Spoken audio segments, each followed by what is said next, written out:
Olla Ramlan masuk daftar wanita tercantik dunia 2022. Setelah menjadi janda usai bercerai dari Aufar Hutapea, artis Olla Ramlan malah masuk daftar wanita tercantik dunia 2022.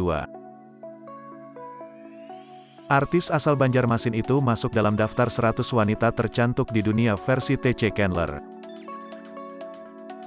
Adanya kabar Olla Ramlan masuk daftar itu diumumkan lewat akun Instagram resmi TC Candler. Dia bersaing dengan aktris ternama dunia lainnya, seperti Kiara Alia Advani, Blanca Soler, hingga personel New Jeans. Terkait ini, Olla Ramlan berterima kasih atas semua dukungan dan doa yang diberikan kepadanya.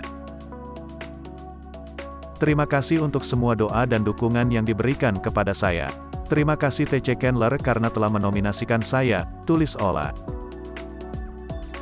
Diketahui, TC Candler kembali merilis 100 artis dengan wajah tercantik di dunia. Menyertakan lebih dari 45 negara, peringkat tersebut dibuat bukan berdasarkan popularitas atau sosok terpanas. Dari Indonesia, beberapa kali nama artis juga sempat bertengger di antara selebritas ternama dunia lainnya. Sebut saja Maudy Ayunda yang masuk daftar tersebut pada 2020. Kemudian Citra Kirana, Raisa Andriana, Cinta Laura, hingga Natasha Wilona.